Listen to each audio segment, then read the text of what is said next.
the champagne glass shattered against our kitchen wall, spraying shards across the linoleum floor like glittering tears. Sarah's hand trembled as she stared at what she'd done, her face flushed with a cocktail of excitement and defiance that I'd never seen before in our 7 years of marriage. $500,000, Daniel, she screamed, her voice cracking with emotion. Do you understand what that means? We could finally stop drowning in debt, stop living paycheck to paycheck like failures. We could pay off your student loans, my medical bills from last year, the mortgage on this godforsaken apartment. We could finally breathe. My blood ran cold as I looked at my wife, really looked at her, and saw a stranger staring back at me. Her eyes were wild with something I couldn't name, something that terrified me down to my bones. Sarah, this isn't about money anymore. You're talking about carrying your boss's child inside your body for 9 months. Do you have any idea how that will change you? How it will destroy us? How it will destroy you? You're just jealous, she spat, and those 3 words felt like a knife twisting in my chest, puncturing something vital that had kept us alive as a couple. Jealous that Marcus believes in me, that he trusts me with the most important thing in his life while you work your dead-end job and offer me nothing but fear and negativity. I grabbed her shoulders, desperate to make her see reason, to pull her back from the edge of the cliff she was about to throw herself off of. I'm not jealous, I'm terrified. Sarah, please, I'm begging you, don't do this. Once you start down this road, there's no coming back. You'll be tied to Marcus Chen forever, and not in a way that benefits us. This will consume you. It will change everything about who you are.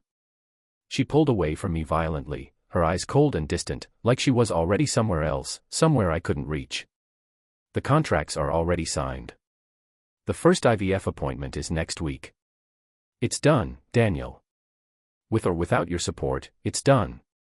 And if you can't be happy for me, for us, for our future, then maybe you should think about whether you want to be part of that future at all. The threat hung in the air between us like poison gas. That night, I lay awake beside a woman I no longer recognized, staring at the ceiling of our small bedroom, knowing with absolute certainty that I was about to lose her to something far more powerful than another man. I was losing her to an illusion, a fantasy of wealth and importance that would consume her whole and leave nothing but a hollow shell behind. I should have fought harder. I should have refused to enable it, should have taken a stand that forced her to choose. But I was a coward, and I loved her too much to risk losing her immediately. So I stayed silent, and I watched the nightmare unfold exactly as I'd predicted. Sarah had worked for Marcus Chen for 3 years before the offer came. She'd started as a junior executive assistant at his tech company, one of those Silicon Valley startups that seemed to print money overnight. Marcus had founded the company at 25 and sold it for $2 billion by 30. Now, at 38, he was one of those tech billionaires who appeared on magazine covers and TED Talk stages, preaching about innovation and disruption. His wife, Emily, came from old money, the kind of wealth that didn't need to announce itself. Together, they were the perfect power couple, photographed at charity galas and political fundraisers, their life a glossy magazine spread of privilege and success. But there was one thing they didn't have, couldn't buy, couldn't achieve through ambition or networking: a baby. Emily had suffered 3 miscarriages in 4 years. The last one, at 5 months, had nearly killed her. Her doctors were unanimous, she couldn't carry a pregnancy to term without risking her life. And so, Marcus and Emily had turned to surrogacy, and Marcus had turned to my wife. Sarah came home that Tuesday evening in October with a strange energy crackling around her like electricity. I was making dinner, spaghetti, nothing fancy, when she burst through the door with a bottle of expensive champagne I knew we couldn't afford. "We need to talk," she said, her hands shaking as she set the bottle on our second-hand kitchen table. "What's wrong?" I asked, immediately thinking the worst. "Did something happen at work? Are you okay?" "I'm more than okay," she said, laughing in a way that sounded slightly unhinged. "Daniel, Marcus made me an offer today. An incredible, life-changing offer." She told me everything in a rush: Marcus and Emily's struggle with infertility, their desire for a biological child, their research into gestational surrogacy. And then the bomb: they wanted Sarah to be their surrogate. They would pay all medical expenses, provide the best prenatal care money could buy, and at the end, they would pay her $500,000. $500,000. For a couple drowning in debt, working jobs that barely kept us afloat, it sounded like salvation. It sounded like the answer to every prayer we'd whispered into the darkness at 3 a.m. when the bills piled up and the future looked impossibly bleak. But I'd heard the stories. I'd read the articles about surrogacy gone wrong, about the emotional devastation, the legal nightmares, the way it could destroy relationships and leave psychological scars that never healed. And this wasn't just any surrogacy, this was Sarah's boss, a man with unlimited resources and a personality that demanded control over everything he touched. "Sarah, we need to really think about this," I said carefully, trying to keep the panic out of my voice. "This isn't like donating plasma or selling a car. This is carrying a baby for 9 months. That's not just biology, it's emotional, psychological, spiritual. You'll bond with that baby. You'll feel it grow inside you, feel it move, talk to it, dream about it. And then you'll have to hand it over to someone else and walk away. How do you think that's going to feel?" "It'll feel like we secured our future," she said firmly. "It'll feel like I did something meaningful with my body instead of just letting it age uselessly. Marcus and Emily are good people, Daniel. They'll be amazing parents. And we'll be financially stable for the first time in our adult lives. What about us?" I pressed. "What about our relationship? You'll be carrying another man's baby. How is that going to affect how we feel about each other?" "It's not like I'm having an affair," she said, rolling her eyes. "It's a medical procedure. It's science.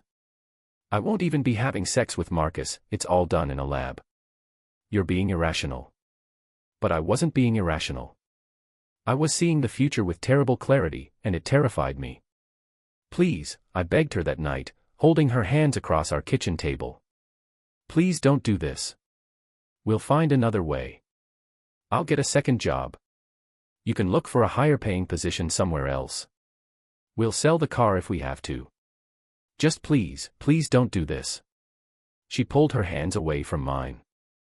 "I already told Marcus yes. I signed the preliminary agreement this afternoon. The lawyers are drawing up the full contract now." "You what?" The betrayal hit me like a physical blow. "You made this decision without even talking to me first." "I'm talking to you now," she said defensively. "And besides, it's my body. My choice. You don't get to veto how I use my uterus. I'm your husband." I shouted, standing up so fast my chair fell backward. "We're supposed to make major life decisions together. This affects both of us, our entire future, and you just decided without me." "Because I knew you'd react like this," she shouted back. "I knew you'd be negative and fearful and try to talk me out of the best opportunity we've ever had. Well, I'm done being poor, Daniel. I'm done struggling. Marcus is offering me a way out, and I'm taking it." That was the moment I knew I'd already lost her. The Marcus worship had already begun, the slow poisoning of her mind against our life together, against me. She'd already chosen the fantasy over our reality. I should have walked away then. Filed for divorce, cut my losses, saved myself from the nightmare to come. But I loved her. God help me, I loved her so much that I stayed, hoping against hope that somehow it would work out differently than I feared. It didn't. The transformation happened faster than I could have imagined. Within 3 weeks of conception, a successful first IVF attempt that Marcus celebrated with a $10,000 bonus for Sarah, Marcus Chen had infiltrated every corner of our lives like a virus metastasizing through healthy tissue. It started innocently enough. A gift basket of organic prenatal vitamins arrived at our door, followed by a delivery of pregnancy books and a membership to an exclusive wellness center that catered to celebrities and tech moguls. Then came the personal nutritionist who called Sarah 3 times a week to discuss her diet, the pregnancy massage therapist who made house calls, and the meditation coach who guided Sarah through prenatal bonding sessions. "This is too much," I told Sarah after the 5th delivery in as many days. "This isn't normal. He's crossing boundaries." "He's being responsible," Sarah countered, arranging the latest delivery, a $3,000 pregnancy pillow system, on our bed. "He wants to make sure the baby is getting the best possible start. That's good parenting, Daniel. You should be grateful." Grateful. "Sarah, the baby isn't even born yet and Marcus is already acting like he owns you." "He doesn't own me," she snapped. "He respects me. He values me. When was the last time you made me feel this important?" The comparison stung because it was designed to. Marcus had unlimited resources to shower her with attention and gifts, while I had my modest salary and limited time. I was losing a competition I'd never agreed to enter, and Sarah was keeping score. But the gifts were just the beginning. Marcus started calling Sarah directly instead of going through office channels. First it was daily check-ins about her health, then it was texts throughout the day, photos of nursery furniture for her opinion, questions about baby names, updates about Emily's excitement. The boundaries between boss and employee, between surrogate and intended parents, dissolved like sugar in water. And then Marcus started showing up at our apartment. The first time was a Tuesday evening, 3 months into the pregnancy. I was making dinner when the doorbell rang, and there stood Marcus Chen in a suit that cost more than my car, holding a bouquet of flowers and a tablet displaying 3D ultrasound images. I was in the neighborhood, he said, which was a lie. We lived in a modest suburb 45 minutes from his estate. I wanted to share the latest ultrasound with Sarah in person. The detail is incredible, you can see his little fingers. They'd confirmed it was a boy, and Marcus had cried during the ultrasound. Sarah had told me this with a tenderness in her voice that made my stomach turn. Sarah's resting, I said, blocking the doorway. She's had a long day. Maybe you could email the images. Daniel, is that Marcus? Sarah called from the living room, and I heard the excitement in her voice. Let him in. I had no choice but to step aside and watch Marcus enter my home like he owned it, watch my wife's face light up when she saw him, watch them huddle together over the tablet, pointing and laughing at the grainy images of the baby growing inside her. Look at his nose, Marcus said softly, his hand hovering near Sarah's belly. May I? Of course, Sarah said, and Marcus placed his hand on her stomach with a reverence that made me want to scream. This was my wife. My home. But I felt like an intruder in my own life. Marcus stayed for 2 hours, talking about baby plans and nursery designs and his hopes for his son's future. Emily called 3 times during the visit, and each time Marcus assured her he was just checking on our baby, with a tone that suggested this was perfectly normal. When he finally left, I confronted Sarah. That was inappropriate. You need to set boundaries with him. This isn't a friendship, it's a business arrangement. You're jealous, she said dismissively. Marcus is going to be this baby's father. Of course he wants to be involved. That's healthy. That's good. I wish you could be happy for them instead of making everything about your insecurities. My insecurities? I laughed bitterly. Sarah, your married boss is showing up at our home at night, touching your pregnant belly, and acting like your husband. And you think I'm insecure for having a problem with that? He's the baby's father, she said, her voice rising. He has every right. And I'm your husband. I shouted. Or doesn't that matter anymore? She went to bed without answering, and I sat alone in our darkened living room, watching my marriage crumble in real time. The visits became more frequent. Marcus appeared at our apartment several times a week, always with some excuse, bringing special tea for morning sickness, delivering the latest pregnancy tracking device, checking on Sarah's comfort. Sometimes Emily came too, her cold eyes assessing Sarah like valuable property, her manicured hands constantly reaching for Sarah's belly with a possessiveness that made my skin crawl. She's perfect, Emily would say, not to Sarah but about her, like Sarah was an object to be admired. Such a healthy glow. Such good breeding potential. Breeding potential. Like Sarah was livestock. But Sarah didn't seem to notice the dehumanization. She was too caught up in the attention, the luxury, the feeling of being essential to 2 powerful people's happiness. The Chens had love-bombed her, and she was drowning in it willingly. By the 4th month, Marcus had convinced Sarah to let him accompany her to all her doctor's appointments.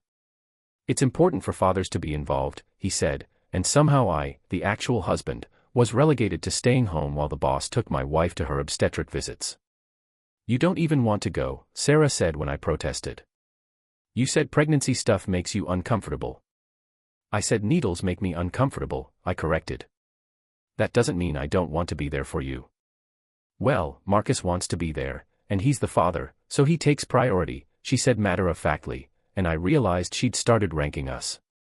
Marcus first, me second. Maybe lower than second.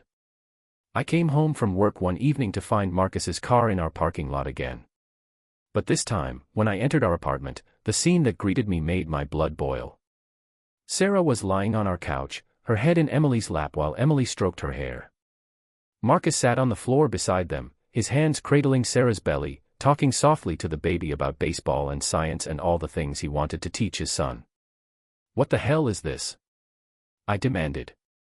They all turned to look at me like I was the one intruding. Like I was the unwelcome guest in my own home. "We're bonding," Emily said coolly. "Prenatal bonding is crucial for the baby's development. He needs to know our voices, our touch. He needs to know his parents," Marcus added, the implication clear. "We are the parents. You are not." "Get out," I said, my voice shaking with rage.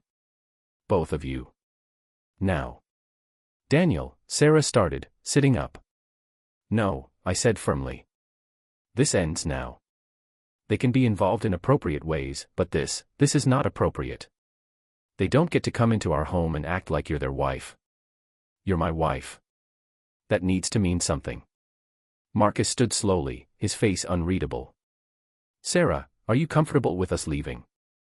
If you feel unsafe." "Unsafe?" I exploded. "Are you suggesting I'm a threat to my own wife?" "I'm suggesting that stress is bad for the baby," Marcus said calmly. "And you seem very stressed, Daniel. Perhaps you should take a walk, cool down, and we can all discuss this rationally."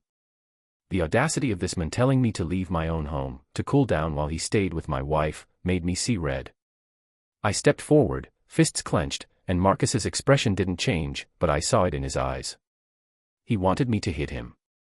Wanted the excuse to paint me as violent, unstable, a danger to Sarah and the baby. "Just go," Sarah said quietly. "Please, Marcus, Emily, just go. I'll call you later." They left, but not before Emily whispered something to Sarah that made her nod. Not before Marcus squeezed Sarah's hand and said, "Call me if you need anything. Anything at all." When we were alone, Sarah turned on me with fury I'd never seen before. "How dare you embarrass me like that? They're going to think I'm married to some jealous, controlling maniac." "You are married," I roared. "To me. Remember me. Your husband. The man you promised to love and cherish." When did Marcus Chen become more important than those vows? When he offered me $500,000 and a chance to do something meaningful with my life, she screamed back. "You offer me nothing but poverty and judgment. Marcus makes me feel special, valued, important. And you make me feel like I'm some kind of prisoner. I make you feel like a prisoner by expecting you to act like my wife?" I asked incredulously. "Yes," she shouted. "I'm so tired of your neediness, your insecurity, your constant complaints about Marcus. He's a good man providing for his child. You're just jealous that he's richer, more successful, more involved than you are." The words hung between us like a grenade with the pin pulled. "So that's what this is really about," I said slowly. "You've fallen in love with him. Not the baby, not the money. Him."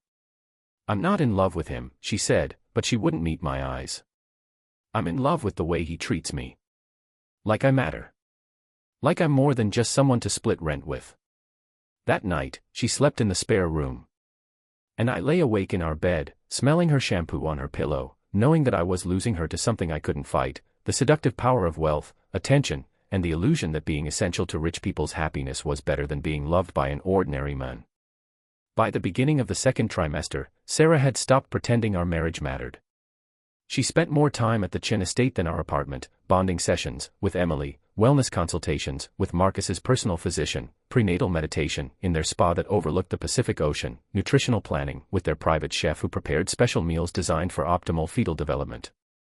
Every excuse was reasonable. Every absence justified. But the cumulative effect was that I lived alone while my pregnant wife played house with her boss and his wife. I came home from work one Friday evening to find Sarah packing designer maternity clothes I'd never seen before, silk dresses and cashmere sweaters that must have cost thousands of dollars. "What's happening?" I asked, though I already knew. I'd felt this moment approaching like a storm on the horizon, dark and inevitable. "Marcus and Emily want me to move into the east wing of their estate," she said without looking at me, carefully folding a lavender dress that probably cost more than our monthly rent. "Just until the birth." They've converted it into a maternity suite, hospital-grade monitoring equipment, 24-hour nursing staff, a full kitchen stocked with everything I need, a meditation room, even a small gym for pregnancy-safe exercises. Everything the baby needs to develop in the healthiest possible environment. Everything the baby needs is right here, I said, my voice breaking despite my efforts to stay calm. His mother. And his mother's husband who loves her and is watching her slip away into madness. She finally met my eyes, and what I saw there terrified me. She was gone. The woman I'd married, the woman who'd promised to build a life with me through good times and bad, had been replaced by someone drunk on wealth and attention, someone who'd convinced herself that luxury was love and possessions were purpose. You call it madness. I call it finally being appreciated, she said coldly. Do you know what it feels like to have someone treat you like you're precious? Like you're irreplaceable? Marcus looks at me like I'm carrying the most important thing in the universe, because I am. And you look at me like I'm making the biggest mistake of our lives. Because you are. I shouted, grabbing one of her suitcases. Sarah, this isn't appreciation, it's ownership. He's not treating you like you're precious, he's treating you like an expensive incubator he needs to protect until delivery. Can't you see that? He doesn't care about you, he cares about the baby. And once that baby is born, you'll be disposable to them. She slapped me. Hard. The sound echoed through our tiny apartment like a gunshot, and we both froze, shocked by the violence of it. Don't you dare diminish what we have, she hissed, and the word "we" destroyed me because I knew she wasn't talking about us anymore. She meant her and the Chens. Her new family. I'm going to the estate. Don't come looking for me unless you're ready to apologize for being a small, petty man who can't handle his wife finally having something special. She left with 3 suitcases, a garment bag full of designer clothes I'd never seen her wear, and a Louis Vuitton purse that had definitely been a gift from Emily. She didn't look back. I stood in our empty apartment, surrounded by the life we'd built together, second-hand furniture, framed photos from our wedding, the coffee maker we'd gotten as a wedding gift, and I knew that life was over. The woman in those photos no longer existed. She'd been consumed by the fantasy of being important to important people, and there was nothing left of her for me. I became a ghost in my own marriage. Sarah's phone went straight to voicemail more often than not. Text messages were answered hours later with brief, impersonal responses. My visits to the Chen estate required 48-hour advance notice and approval from Marcus's security team, like I was some kind of potential threat that needed to be screened and monitored. When I was finally allowed to see my wife, once a week for exactly 2 hours, supervised like a prison visitation, it wasn't a lavish sitting room with Emily hovering nearby, monitoring our conversation like a prison guard, interrupting whenever the discussion got too personal or emotional. Sarah looked radiant and unreachable, her hand constantly cradling her swollen belly in a gesture that seemed performative, like she was auditioning for the role of perfect pregnant woman. She wore designer maternity clothes that fit her like they were custom-made, because they were. Her hair had been professionally styled in a way she'd never afforded before.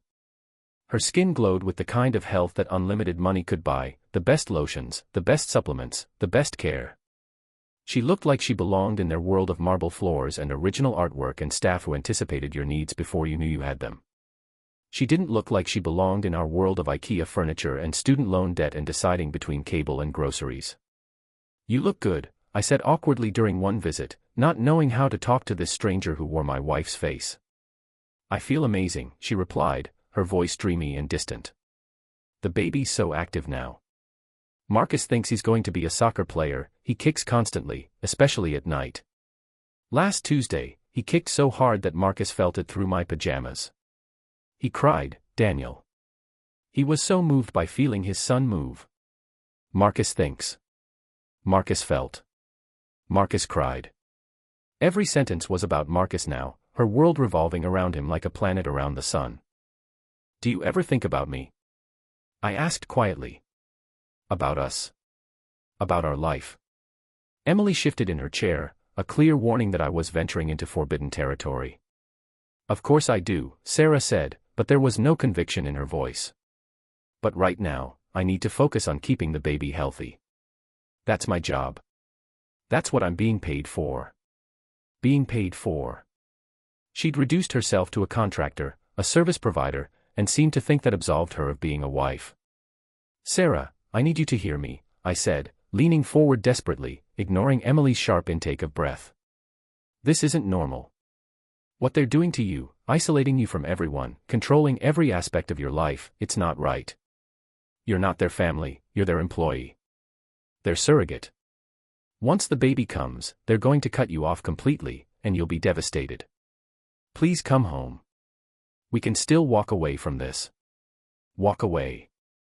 Emily interjected sharply. And forfeit the entire payment. Face legal action for breach of contract. Daniel, you're being selfish. Sarah is doing something beautiful, something selfless, and you're trying to manipulate her with fear. I'm trying to save her, I said through gritted teeth.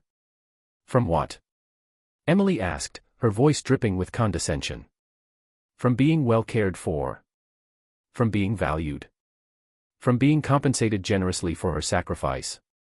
The only thing Sarah needs saving from is a jealous husband who can't handle her success. I looked at Sarah, waiting for her to defend me, to remember that she loved me once, to choose me over them. But she just looked away, choosing them over me yet again, and I felt something inside me break permanently. The doctor said stress is terrible for the baby, Emily continued, standing up to signal the visit was over. If these visits are going to be stressful, we'll have to reconsider them altogether. Sarah's health, and the baby's health, are our top priority. Our priority. Emily was speaking for Sarah now, making decisions for her, and Sarah was letting it happen. I was escorted out by a member of their security team, a thick-necked man named Derek who'd clearly been briefed to watch me carefully. As we walked through their massive foyer, all imported marble and crystal chandeliers, I saw Marcus descending the grand staircase, and he smiled at me with what I can only describe as pity mixed with triumph. Daniel, he said warmly, like we were friends. Good to see you. How's work? The casual question, the pretense of normalcy, made me want to punch him. He'd stolen my wife, turned her against me, and now he was asking about my day like we were neighbors chatting over a fence. Fuck you, I said simply, and walked out. I didn't visit again for 3 weeks. Let them think I'd given up. Let Sarah wonder if I'd abandoned her. Maybe my absence would make her remember what she'd sacrificed. It didn't. She never called to ask why I'd stopped visiting. And that silence told me everything I needed to know about where I ranked in her priorities now. 3 months passed in agony. I existed in a limbo of waiting, for Sarah to come to her senses, for the pregnancy to end, for my life to return to something resembling normal. I threw myself into work, picking up extra shifts, volunteering for projects nobody else wanted. Anything to distract me from the hollowness consuming me from the inside out. My brother Jake tried to stage an intervention one weekend, showing up at my apartment with beer and pizza and concern written all over his face. You look like shit, he said bluntly.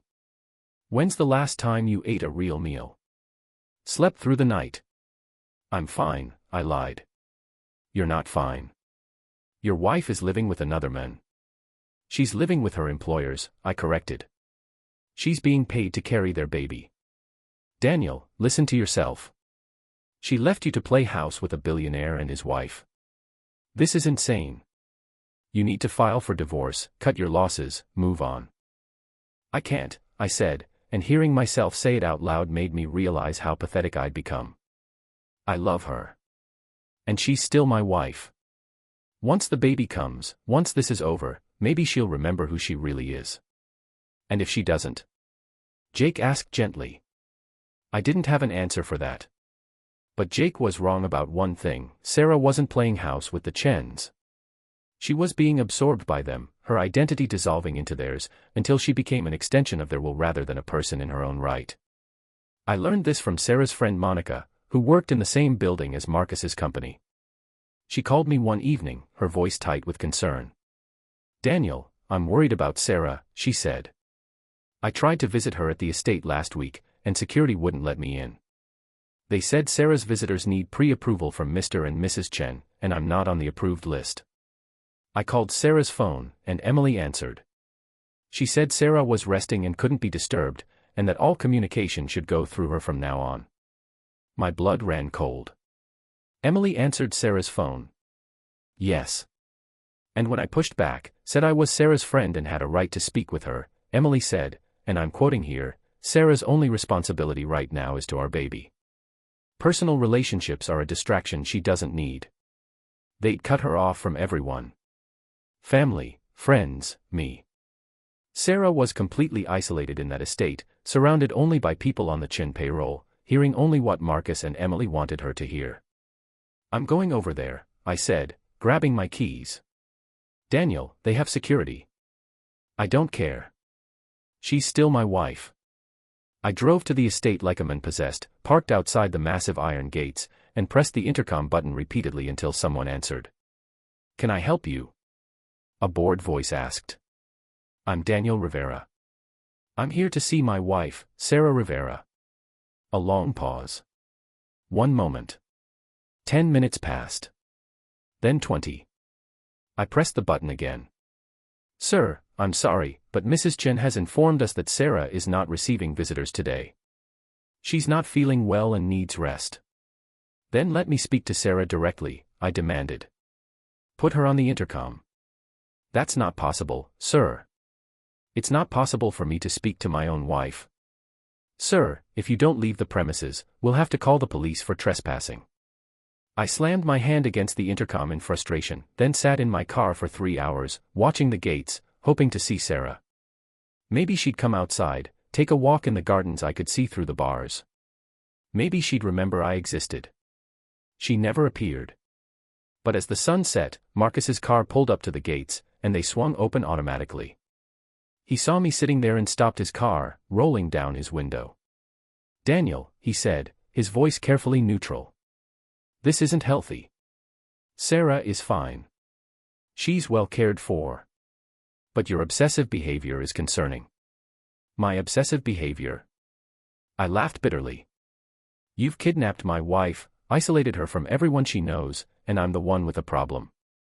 "Sarah chose to be here," Marcus said calmly. "She's comfortable, happy, and focused on giving our son the healthiest start possible. Your presence is stressful for her. The baby can sense stress, you know. So I'm asking you, as one man to another, to give her space. I'm her husband.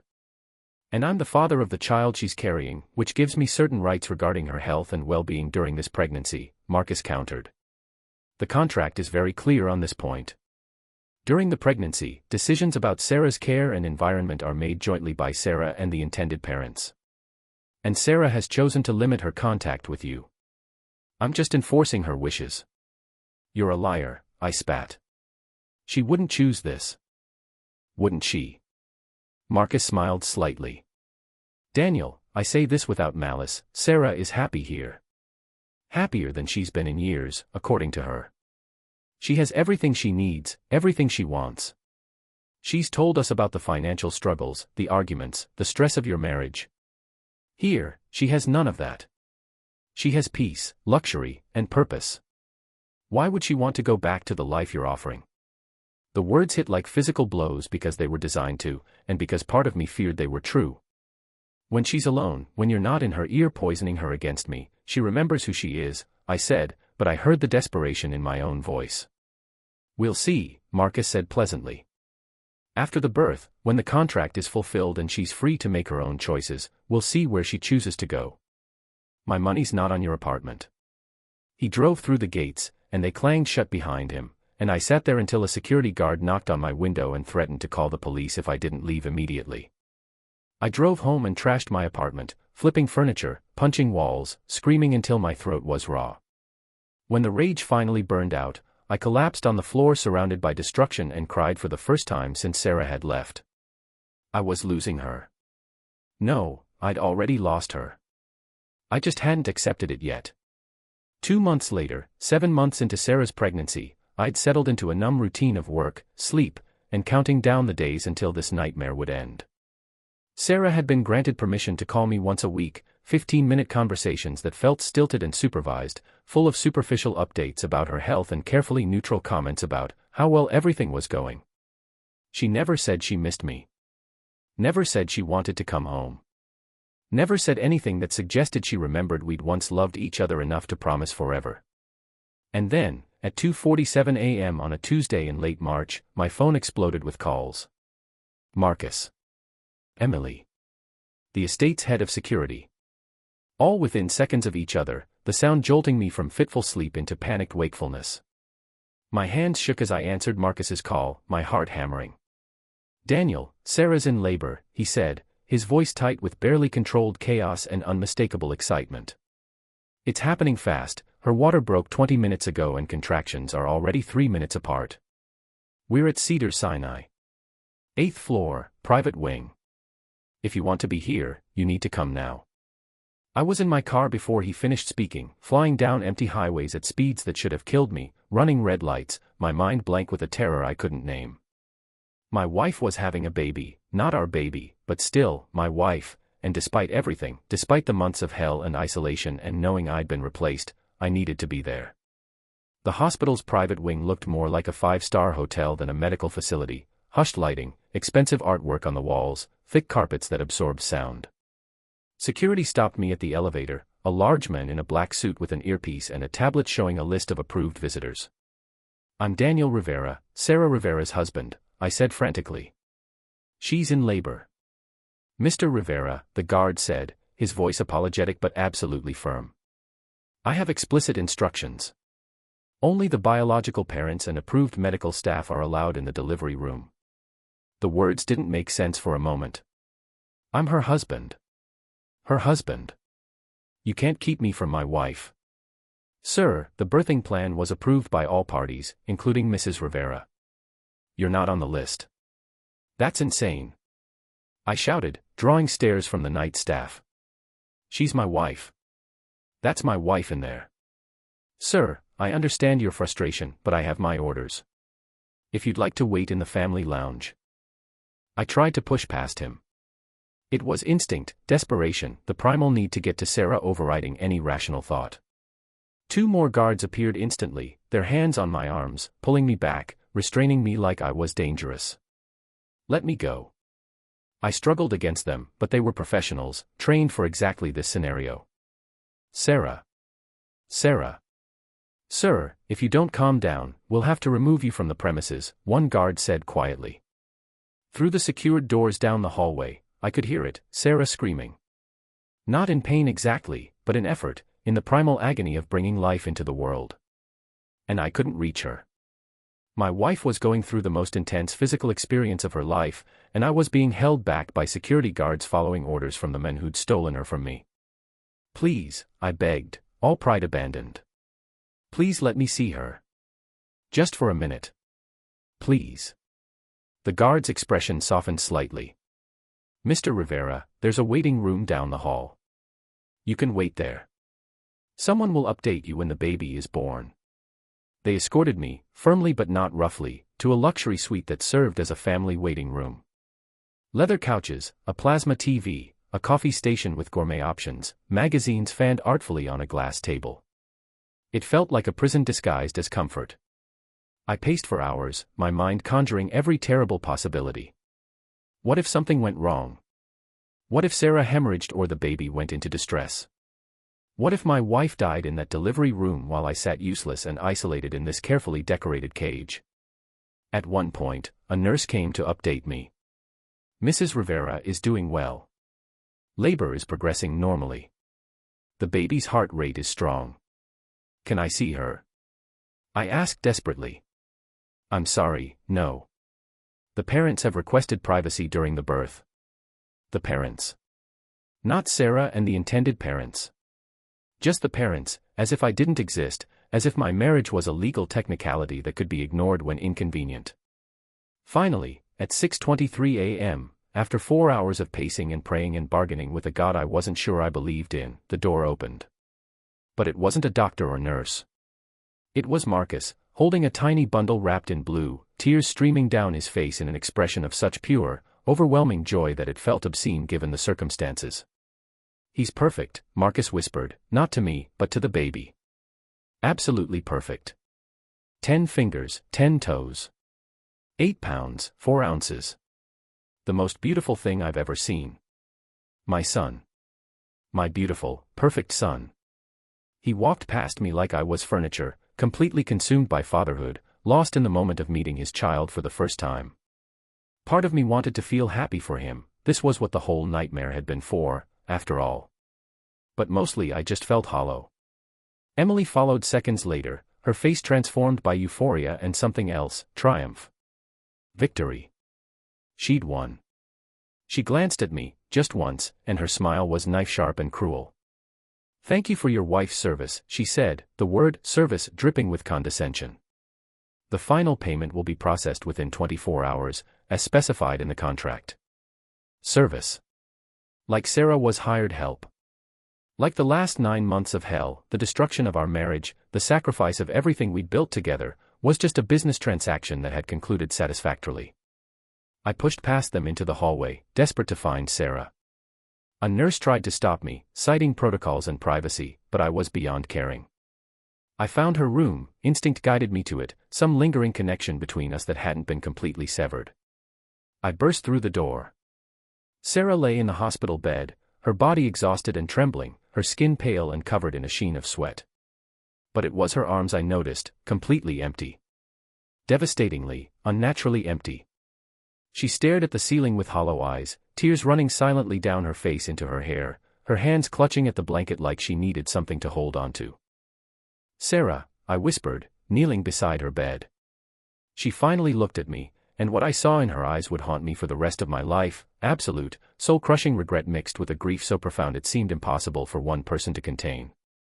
This was the face of someone who'd just realized they'd made a terrible, irreversible mistake. "He's gone," she said, her voice shattered, barely more than a whisper. I held him for 3 minutes, I counted every second, Daniel, I counted, and then Emily took him away. She said attachment would make it harder. Harder. I felt him inside me for 9 months. I felt every movement, every hiccup, every time he got active at 2 a.m. I talked to him every night, sang to him, promised him things. And now he's just gone. Erased. Like those 9 months meant nothing. I climbed into the narrow hospital bed beside her, holding her while she shook with sobs that seemed to tear her apart from the inside, convulsions of grief that made her whole body spasm. "You tried to warn me," she gasped between cries. "You begged me not to do this, and I called you jealous and small and unsupportive. But you were right. Oh God, Daniel, you were right about everything. And I destroyed us for money. I destroyed us because I wanted to feel important. And now I have nothing. No baby, no self-respect, and no husband who will ever forgive me. I'm here," I said, though I didn't know if that was forgiveness or just the inability to leave her when she needed someone. "I'm right here." "But for how long?" she whispered. "How long before you realize you can't love someone who threw away everything you built together? Who chose a fantasy over reality? Who let herself be seduced by wealth and attention like some pathetic gold digger?" I didn't have an answer for that. Because she was right, part of me had already started to withdraw, to protect myself from the woman who'd hurt me so deeply. Love and self-preservation were at war inside me, and I didn't know which would win. But in that moment, I held her. Because whatever else she was, foolish, seduced, broken, she was also a woman in agony, and I wasn't cruel enough to abandon her in her darkest hour. Even if she'd abandoned me in mine. Sarah came home 3 days later, but home was a meaningless word now.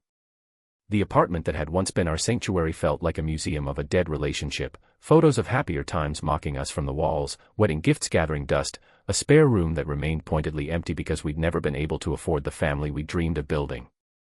The irony was savage. Sarah had just given birth, but we had no baby to show for it.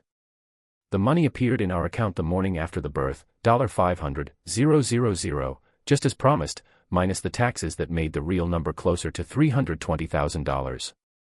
Sarah stared at the balance on her phone screen for 5 minutes, then ran to the bathroom and vomited until there was nothing left but bile and regret. She couldn't bring herself to touch the money. Couldn't think of it as payment for services rendered or a fair exchange for a sacrifice. To her, it was blood money. 30 pieces of silver for betraying everything that mattered. The physical recovery took weeks. Her body had just been through the marathon of labor and delivery, and it needed time to heal, the bleeding, the hormonal chaos, the exhaustion that went bone deep. But the emotional recovery never came. Sarah's milk came in on day 3, and she sobbed for hours, her swollen breasts aching with milk meant for a baby 15 minutes away being fed formula by Emily Chen while Sarah hemorrhaged emotionally in our apartment. She bound her chest, took medication to dry up the milk, but her body kept producing it, kept preparing for a baby that would never come home. "He needs me," she said one night, clutching her chest in pain. "My body knows he needs me. It's trying to feed him, and I can't. He's drinking formula when I have milk. How is that right?" "It's what you agreed to," I said gently, though the words felt brutal. "Sarah, this is exactly what the contract said would happen." "I didn't know," she cried, her voice raw. "I didn't know it would feel like someone ripped out my heart and walked away with it. I didn't know I'd wake up every morning wanting to die because my body is screaming for a baby that isn't mine. They told me it was just biology, just science, just a transaction. Nobody told me I'd love him so much that his absence would destroy me." I held her while she cried, but part of me, the part that was still angry, still hurt by months of being second choice, wanted to scream, "I told you. I told you this would happen. Why didn't you listen?" But what good would that do? She knew she'd made a mistake. Rubbing her face in it wouldn't change anything. The depression came on fast and hard. Sarah stopped showering, stopped getting dressed, stopped doing anything except lying in bed staring at the ceiling or obsessively checking her phone for updates from the Chens that never came. Because of course there were no updates. The contract was complete. The relationship terminated. The Chens had gotten what they paid for, and Sarah was no longer useful to them. Marcus had sent a formal letter through his lawyers 1 week after the birth. "Dear Mrs. Rivera, we want to thank you again for the incredible gift you have given our family. Our son is healthy and thriving, and we are eternally grateful for your role in bringing him into the world. Per the terms of the surrogacy contract, all parental rights and responsibilities now rest exclusively with Marcus and Emily Chen. We ask that you respect our family's privacy during this precious time of bonding with our son. Any attempts to contact us or our son will be considered a violation of the contract and may result in legal action, including but not limited to forfeiture of compensation received. We wish you and your husband all the best in your future endeavors. Sincerely. The Chen family legal team." The clinical language. The threat disguised as courtesy. The "our son" repeated 3 times, driving home that Sarah had no claim to the baby she'd carried. She read that letter 50 times the first day, then put it away and never looked at it again. But the damage was done. "I'm not even allowed to know his name," Sarah said one night. "They named him, and I'm not allowed to know what they chose. I carried him for 9 months, felt him grow, talked to him every day, and I don't even get to know his name. I later found out, through Monica's careful investigation, that they'd named him Alexander Marcus Chen." Alexander. The name Sarah had once mentioned loving, during a late-night conversation months before the surrogacy offer, when we talked hypothetically about what we'd name our kids if we ever had them. Marcus had remembered. And used it. And never told Sarah. The cruelty of it made me hate him in a way I'd never hated anyone before. The therapy started in week 2. I dragged Sarah to a counselor who specialized in postpartum issues and surrogacy trauma. Sarah went through the motions, sitting in the office, answering questions in a monotone, nodding when the therapist suggested coping strategies. But none of it helped. How could it? The source of her trauma was 15 minutes away, growing and changing every day without her. You can't heal from a wound that's constantly being reopened. The therapist prescribed antidepressants. They dulled Sarah's emotions enough that she stopped crying every hour, but they also dulled everything else. She moved through life like a zombie, eating because I put food in front of her, showering because I reminded her, sleeping because there was nothing else to do. Monica tried to visit, to help, but Sarah couldn't bear to see anyone from her old life. "They'll judge me," she said. "They'll look at me and think about how stupid I was, how I threw everything away." "They won't judge you," I said, but I was lying. I knew exactly what our friends and family thought. I'd heard it in my brother's voice, seen it in my mother's eyes. They thought Sarah was foolish and selfish. And they felt sorry for me for staying with her. Maybe they were right. By the 6th week postpartum, Sarah started leaving the apartment during the day while I was at work. I'd come home to find her gone, her phone's location turned off, and I'd panic until she finally returned hours later with empty eyes and no explanation. Then I started finding things.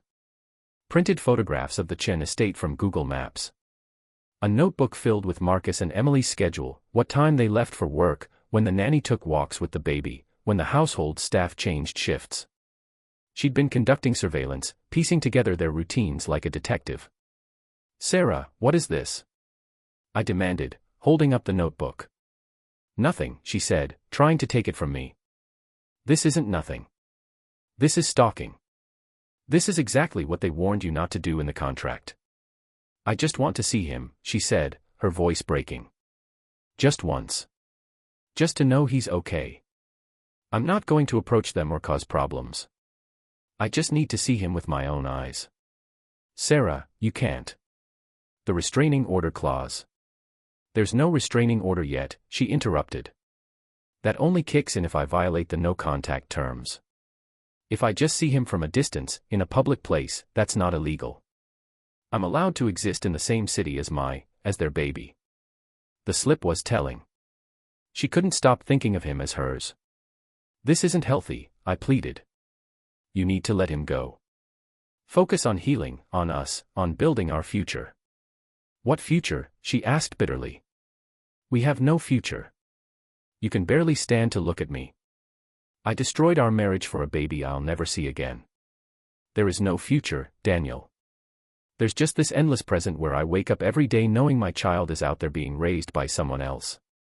I didn't know how to argue with that level of despair. The first time she actually went to the estate was a Tuesday in May. I only found out because Monica called me at work, frantic. "Daniel, I just drove past the Chen place and saw Sarah's car parked down the street. She's just sitting there, staring at the gates. I tried to get her to leave, but she won't answer her phone." I left work immediately, driving with my heart in my throat.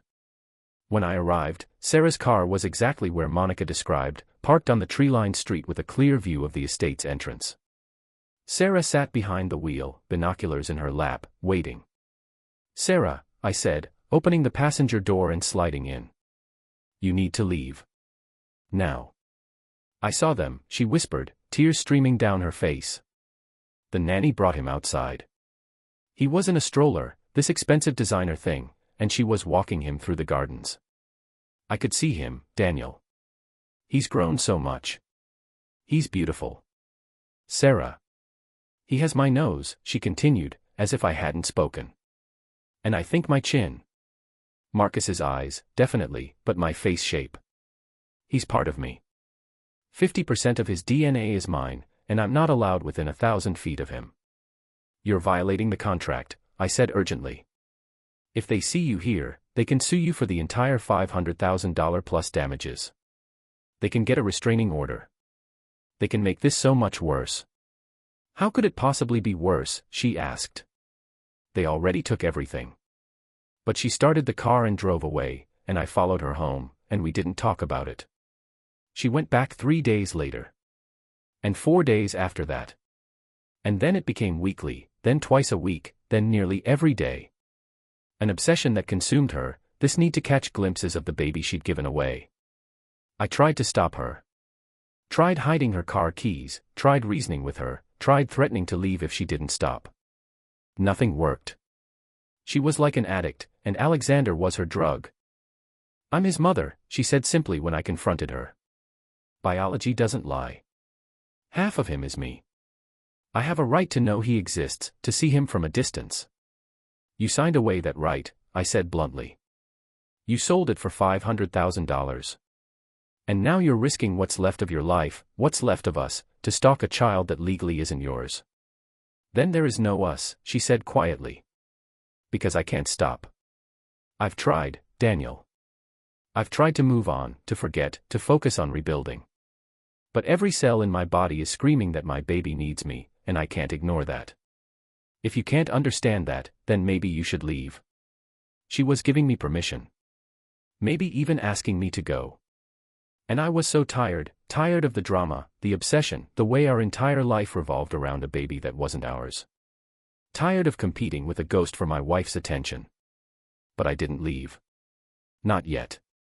Because some stubborn part of me still believed the woman I'd married was in there somewhere, buried under the trauma and obsession, and if I could just hang on long enough, she'd find her way back. I was wrong. The breaking point. The night Sarah broke into the Chen estate, I was at my brother's house, trying to pretend my life wasn't imploding. Jake had invited me over for dinner, and I'd gone because the alternative was sitting alone in our apartment waiting for Sarah to come home from wherever she went these days. The call came at 11:47 p.m. Not from Sarah, but from the police. "Mr. Rivera? This is Detective Chen with the..." "Chen," I interrupted, laughing bitterly at the cosmic joke. "Of course your name is Chen. Sir, your wife Sarah Rivera has been detained for criminal trespassing and attempted breaking and entering. You need to come to the station." I arrived to find Sarah in handcuffs, her clothes muddy and torn, her hands scraped and bleeding from climbing the estate's 8-foot stone wall. She looked like she'd aged 10 years in the 6 months since the birth. Her hair was wild, her eyes hollowed out by grief and obsession, her face scratched from tree branches and desperation. She was attempting to access the nursery through a second-story window, the detective told me, his voice carefully neutral. Mr. Chen's security found her standing in the garden at approximately 10:30 p.m., calling for the child. She told them she was the baby's real mother and she needed to feed him because she could hear him crying. "I could hear him," Sarah said distantly from the interrogation room, her voice eerily calm. "My milk came back, my body made milk for him again, so I knew he needed me. A mother knows when her baby needs her. The bond doesn't break just because you sign papers." The detective looked at me with pity. "Mr. Chen isn't pressing charges on the condition that your wife seeks immediate psychiatric care and agrees to a formal restraining order. Otherwise, we're looking at felony breaking and entering, attempted kidnapping." "Attempted kidnapping?" I said, my voice hollow. "She wasn't trying to kidnap him. She's sick. She's grieving. She brought a diaper bag with formula, diapers, and clothing in infant sizes," the detective said quietly. "She had a car seat installed in her vehicle. Mr. Rivera, your wife was preparing to take that child." The words made my knees weak. Sarah hadn't just been looking. She'd been planning. And if she'd succeeded, if she'd actually gotten into that nursery and taken Alexander, our lives would have been destroyed completely: criminal charges, prison time, the loss of everything. Marcus arrived 45 minutes later with his team of lawyers, looking exhausted and, I realized with surprise, genuinely frightened. Not of Sarah exactly, but for his son's safety. In his mind, Sarah had transformed from the woman he'd befriended and supported into a legitimate threat to his family. "I'm sorry it came to this," he said to me, and he actually sounded sincere. "We thought Sarah understood the terms. This is unfortunate." "Unfortunate?" I laughed bitterly, the sound harsh and broken. "You destroyed her. You dangled money in front of a desperate woman, love-bombed her for 9 months until she forgot she had a life outside your mansion, isolated her from everyone who cared about her, then ripped a baby from her arms 3 minutes after birth and expected her to just move on like nothing happened. You did this to her, Marcus. You broke her. And now you're calling it unfortunate." "She signed a contract," Emily said coldly, appearing beside her husband like his beautiful, heartless shadow. "She was compensated generously for her service. She knew the terms. What she does with her trauma is not our responsibility. We have to protect our son. She carried your baby for 9 months." I roared, and several officers turned to look. "You made her responsible for the most precious thing in your lives, convinced her she was essential and valued and part of your family, and now you're surprised she can't just turn off those feelings. You used her like an incubator and threw her away when you were done. You're as much to blame for this as she is." Security moved toward me, but Marcus held up a hand. "I understand you're upset," he said quietly. "But Emily's right. We followed the law. Sarah made her choice. And now we need to protect our family from someone who's become unstable. The restraining order is non-negotiable.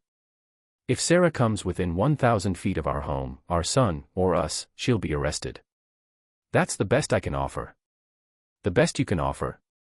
I said. "You owe her compassion. Understanding. Help.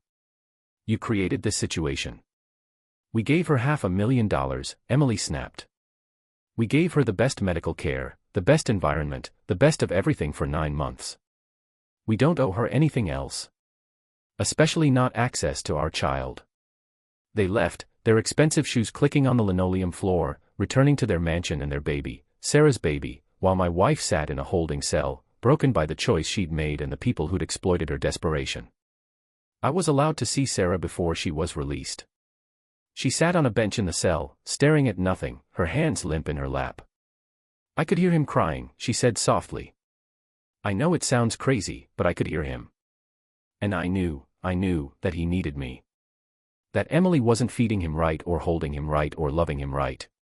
So I climbed the wall, and I was so close, Daniel. I could see the light from his nursery. I could almost feel him. And then security grabbed me, and I started screaming because they were keeping me from my baby, and... She trailed off, tears finally coming. And then I realized he's not my baby. He never was. I was just the vessel. Just the hired womb. And I destroyed my entire life for that illusion. Marcus didn't press criminal charges, but the damage was irreversible. The restraining order was comprehensive and brutal, 1,000 feet from the family at all times, no social media contact with anyone connected to them, no attempts to see or communicate with Alexander until his 18th birthday, if he chose to make contact then. The psychiatric hospitalization was mandatory. Sarah spent 12 weeks in an inpatient facility specializing in postpartum depression and traumatic grief. I visited every day after work, watching her slowly return from wherever she'd gone, watching the medication and therapy gradually bring her back to something resembling functional. But she was never the same. The light had gone out of her eyes permanently. The woman I'd married, funny, ambitious, full of dreams, was gone, replaced by someone hollow and haunted. Our marriage ended officially 16 months after Alexander's birth. Not because I stopped loving her, I never really did, but because she couldn't look at me without seeing the warning she'd ignored, the future I'd predicted with terrible accuracy, the nightmare I'd begged her to avoid. You were right, she said when we signed the divorce papers. About everything. I destroyed us for money and ego and the fantasy that being important to important people would make me important. And I'll spend the rest of my life knowing that. I can't ask you to keep living with that reminder. You deserve someone who chose you first. I chose wrong, and we both paid the price. The $320,000 after taxes was gone, legal fees, medical bills, therapy costs, psychiatric care, and finally, the divorce settlement that split what little remained. We had nothing to show for Sarah's sacrifice except trauma, broken dreams, and the death of everything we'd built together. Years later, I saw Sarah one final time, 5 years after everything fell apart.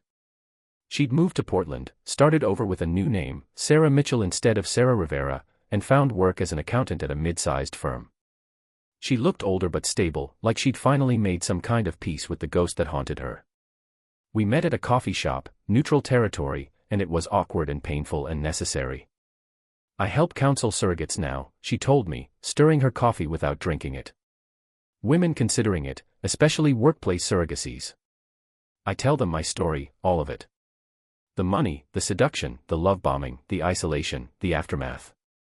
I tell them about the hole that baby leaves, the phantom pain that never stops, the way you'll wake up at 2 a.m. for years afterward wondering if he's okay, if he's happy, if he ever thinks about the woman who carried him. Do they listen? I asked. She smiled sadly. Some do. Some don't. Some hear my warnings the way I heard yours, as noise from someone who doesn't understand their unique situation. They think they'll be different, that they're stronger, that they won't bond with the baby because they'll remember it's not theirs. And I watch them walk into the same nightmare I did, and I can't stop them. All I can do is be there when they fall apart, and tell them they're not crazy, and help them find reasons to keep living when everything inside them is screaming to die. That sounds incredibly painful, I said. It is, she agreed. But it's also the only meaning I've been able to find in what happened to me. If I can save even one woman from making my mistake, then maybe my suffering wasn't completely pointless. The baby, I said carefully, because I had to know. Do you still think about Alexander? Her eyes filled with tears instantly. Every single day. Every single hour. He's 7 now. I see his pictures sometimes, Emily posts them publicly like trophies, proof of her perfect life. He's in Little League now. He likes dinosaurs. He's reading at a 4th grade level. He has my nose, my smile, my love of music. And he'll never know me.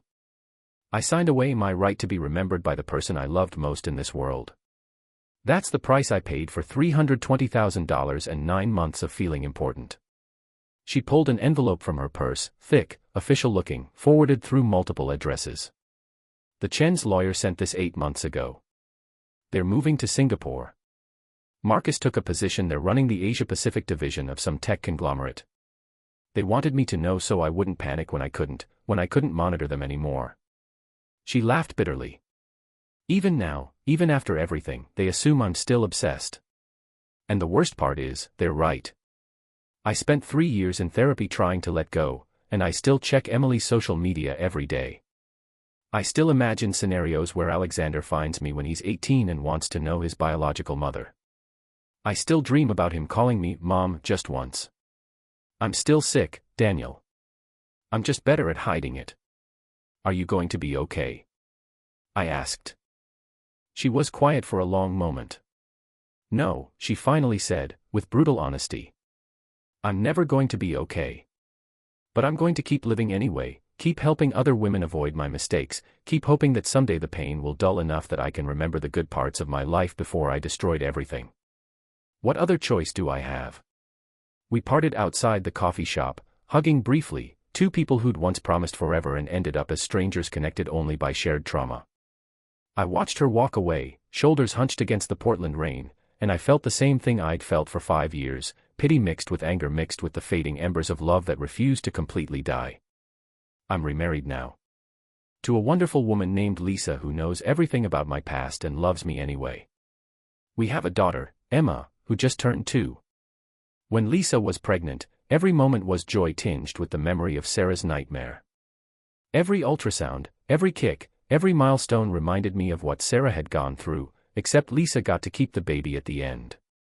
I think about Sarah's story whenever I hear about surrogacy arrangements, especially ones between employers and employees, between the wealthy and the desperate. I think about how money can make terrible ideas seem reasonable, how the promise of financial security can blind people to the emotional devastation waiting at the finish line. I warned her not to do it. I begged her on my knees, with tears streaming down my face, to walk away from Marcus Chen's offer. But she did it anyway, seduced by $500,000 and the intoxicating attention of powerful people who made her feel essential until the moment she wasn't. She paid for that choice with her mental health, her marriage, her sense of self, and most devastatingly, with a hole in her heart that will never heal. And somewhere in Singapore, a little boy is growing up never knowing that his biological mother spent years shattered by his absence, that she climbed walls and broke laws and nearly died from grief because she loved him too much to let go. Was I right to warn her? Absolutely. Did being right save either of us? Not even close. Some warnings, once ignored, lead to consequences that echo through eternity. Sarah's story is one of them, a cautionary tale written in regret, paid for in pieces of her soul, and concluded with the most expensive lesson anyone ever learned. Not everything that glitters is gold. Sometimes it's just the light reflecting off the shards of your shattered life. And the saddest part? Marcus and Emily probably don't think about Sarah at all anymore. To them, she was a service provider who completed her contract and became difficult afterward. They moved on, started their perfect life in Singapore with the son they'd always wanted. But Sarah will never move on. She'll carry Alexander inside her forever, not physically, but in every other way that matters. In her dreams, her nightmares, her phantom pain, her endless wondering. That's the real cost of surrogacy that no contract can calculate, the piece of your soul you give away with the baby, the part of yourself you can never get back, no matter how much money changes hands. I warned her. God, how I warned her. But some people have to learn the hard way. And some lessons are so devastating that even learning them doesn't help, you just have to carry the knowledge like a scar for the rest of your life. Sarah carries hers. I carry mine. And somewhere in Singapore, Alexander Chen grows up completely unaware of the woman who destroyed herself to bring him into the world. That's the real tragedy. Not that Sarah made a terrible choice, but that her terrible choice was exactly as devastating as predicted, and there was nothing anyone could do to stop it. The end.